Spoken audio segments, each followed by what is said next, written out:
Let's talk about the rules of intermittent fasting. I've done a lot of different videos on this topic, but I just wanted to condense everything in just one video. So let's take it from the top. A lot of times people want to know, what can I eat with the fast? What can I drink with the fast? Let's talk first about drinking. Water is fine. There's a thing called a dry fast. That's a whole different topic, but I do recommend drinking water. Tea is totally fine. Certain type of teas can help you fast longer and decrease hunger because the herbs in tea help support your blood sugars and your liver. Coffee is fine. I just wouldn't want to overdo it, but coffee will not knock you out of ketosis because tea, coffee, and water have basically 0 calories. So it's just the amount of calories that could bump you out of fasting. Next question is, can I take certain supplements when I'm fasting? I recommend it, especially vitamins, electrolytes, minerals, B vitamins in the form of nutritional yeast, trace minerals, omega-3 fatty acids, especially DHA. And so if you're doing cod liver oil, for example, or fish oils, the calories are going to be so small, it's going to not really interfere with your fasting. Ideally, if you get a green drink without the fiber, let's say a wheatgrass juice powder, you're getting something that is super concentrated, usually about 6 to 11 times less volume of material, because it takes a lot of greens to make just a little bit of juice from that. And so usually one serving, when you add water, comes out to less than 1 gram. And so you get the boost of nutrition without messing up your fasting.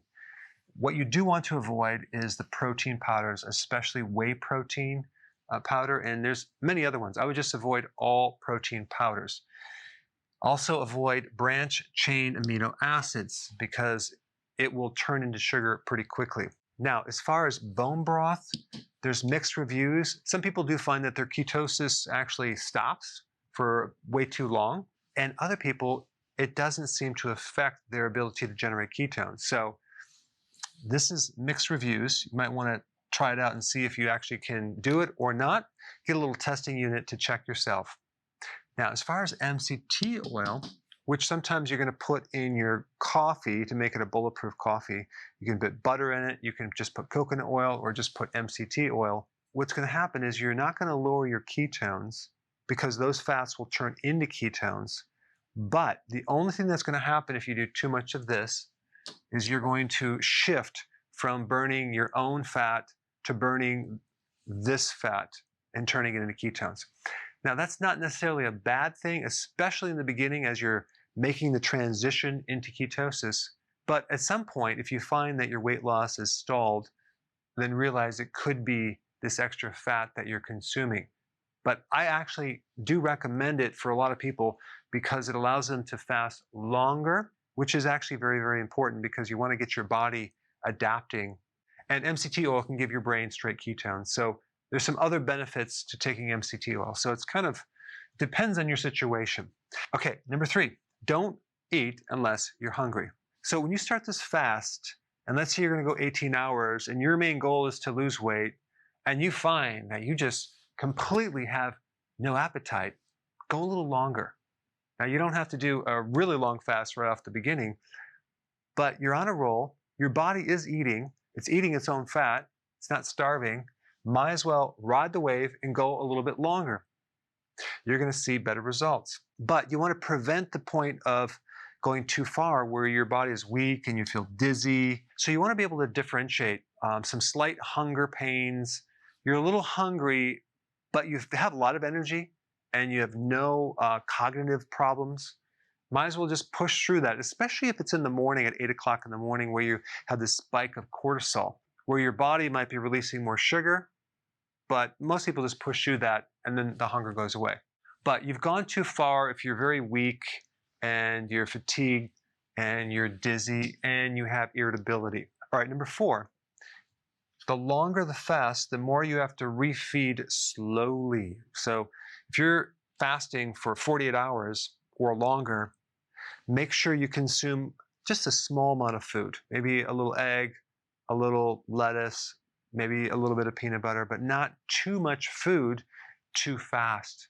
Because what happens is that Sometimes if you do a long fast, especially if you're getting to like 72 hours or even longer, and you have this huge meal, your system is not ready for it, and you can really feel kind of bloated, nauseous, and so I don't recommend it. So just do a little bit of food, wait a little bit, have a little bit more food, kind of gradually go into it.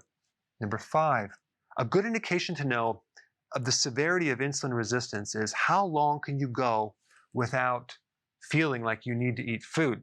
If you can fast easily over a period of time, that means that you don't have much insulin resistance left. There's not a problem. Now, there's other good indicators too, like if you were to check your blood sugars, and let's say you're fasting, and your blood sugars go up, that means that you're not quite out of the woods. You have insulin resistance because your body is actually making more sugar. It's called gluconeogenesis because of certain mixed messages with insulin connecting to the liver. And so if you can't fast for a very long time, all that means is you have insulin resistance and you have to just keep working at it. You have to give it more time. Add more fat to the meal too, which will make you more satisfied and allow you to go longer. Number 6, I recommend you always do keto with intermittent fasting. I mean, think about it. You're getting all these great benefits with fasting.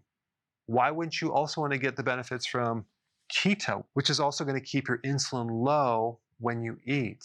If you're fasting and then you go to a high carb diet, you're going to raise insulin, raise your blood sugars, and kind of minimize the effects of intermittent fasting. All right, number 7, I recommend you do periodic prolonged fasting. Why? Because longer fasts give you additional benefits. There are 3 really important benefits that most people get with just regular fasting. Not that long, maybe 16 hours. They'll lose weight. They'll have cognitive benefits, memory, focus, and concentration. And they have mood benefits. They go from anxiety or depression up to a higher level of emotion. They just feel better. A calm sense of well-being, which is huge.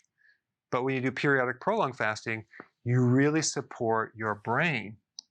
You grow new brain cells. When you run your body on ketones, there's much less free radical damage. There's much less waste products being generated as compared to running your body on glucose, where you have a lot more free radical damage. And so ketones are a more efficient fuel. It's less stress on your body. It creates less waste and more oxygen and less CO2. So it's good brain food. Also, you're going to support your immune system.